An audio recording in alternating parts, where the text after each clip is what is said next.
భారత్ పాక్ మధ్య ఉద్రిక్తతలు, అలాగే నార్త్ పాకిస్తాన్లోని అణు స్థావరం మీద అంటే మొత్తం కమాండ్ కంట్రోల్ సెంటర్ 120 న్యూక్లియర్ బాంబుల్ని రిమోట్లో ఆపరేట్ చేసి వాటి సమర్థతని, వాటి ప్రయోగాలని పరిశీలించగల ఏకైక సెంటర్ ఉంది.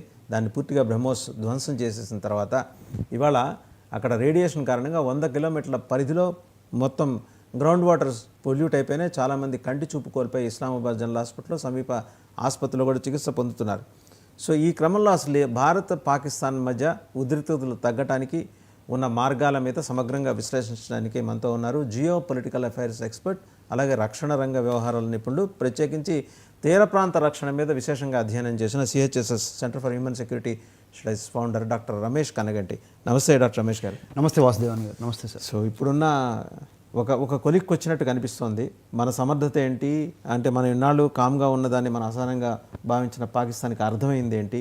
దీంతో మొదలెట్టి మొత్తం 4 అంశాల మీద సమగ్రంగా మాట్లాడదామండి. తప్పకుండా సార్. 99 టీవీ చూస్తున్న మన తెలుగు ప్రజలందరికీ వాసుదేవన్ గారితో మాట్లాడుతున్న ఈ డిబేట్ చాలా ఇంపార్టెంట్గా నేను భావిస్తున్నాను. ఎందుకంటే పెహల్గామ్ టెర్రర్ అటాక్స్ జరిగి 26 మంది భారతీయ పౌరుల్ని పొట్టన పెట్టుకున్న తర్వాత ఉగ్రవాద మోకలు, ద రెసిస్టెన్స్ ఫ్రంట్, లష్కర్ ఈ తైబాకి సంబంధించి తర్వాత 2 విదేశీయులు, మొత్తం 28 మందిని పొట్టన పెట్టుకోవటమే కాకుండా ఆసేతు హిమాచలము, కాశ్మీర్ నుంచి కన్యాకుమారి వరకు మనము ఎటువంటి రక్షణ చర్యలు తీసుకున్నాము, ఎంత సమయము ఎంత డబ్బు ఖర్చు పెట్టాము దీని మీద. తదుపరి ఆపరేషన్ సింధూర్ అంటే అర్థం ఏంటి, అది కూడా ఇప్పుడు సార్కి, వాసుదేవన్ సార్ ద్వారా మీ అందరికీ తెలియజేస్తాను. స్ట్రాటజిక్ ఇనిషియేటివ్ సార్, అది ఇట్స్ ఒక strategic initiative to destroy or strategic initiative to actually neutralize the enemy.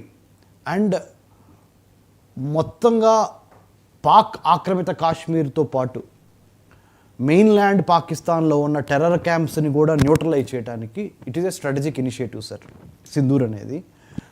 తెలుగులో చెప్పాలి అంటే మన మిలిటరీ పరమైన, రక్షణపరమైన, వ్యూహాత్మక మరియు tactical operation to eliminate, decimate, neutralize, sanitize terrorism and terrorist sir. ఇది జరిగింది.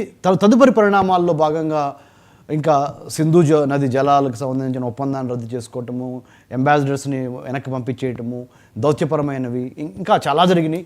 రీసెంట్గా అమెరికన్ ప్రెసిడెంట్ మేము ఇరు దేశాల వాళ్ళతో మాట్లాడామని చెప్పారు. అందుట్లో ఎంతవరకు నిజం లేదని మన మినిస్ట్రీ ఆఫ్ ఎక్స్టర్నల్ అఫైర్స్ మనం కూడా దానికి చాలా గట్టి జవాబు ఇచ్చాం. ఏంటంటే DGMO మిలిటరీ ఆపరేషన్స్ పాకిస్తాన్ మోకాళ్ళ మీదకు వచ్చి మా వల్ల కాదు, మీ భారత్ ఎయిర్ పవర్ని తట్టుకోలేకపోతున్నాము, పాకిస్తాన్ని సర్వనాశనం చేయొద్దు, మేము తప్పు చేశాము అని హాట్లైన్ ద్వారా director general military operations Indian సైడ్కి, అంటే మన ఇండియా సైడ్కి ఫోన్ చేసి వేడుకోవటం మూలాన మనము సరే ఎందుకైనా ఒక అవకాశం ఇచ్చి చూద్దాము, ఎందుకంటే వాళ్ళే కాళ్ళకి పేద ప్రాధాయపడుతున్నారు అనే ఉద్దేశంతో ఒక చిన్న విరామం మాత్రమే, పాజ్ మాత్రమే, ఇంటర్వెల్ మాత్రమే ఇచ్చాం. కానీ పాకిస్తాన్లో ఉన్న ఉగ్రవాద సంస్థల్ని కొట్టే వరకు, దాంతోపాటుగా పాక్ ఆక్రమిత కాశ్మీర్ని మళ్ళీ తిరిగి తీసుకునేంతవరకు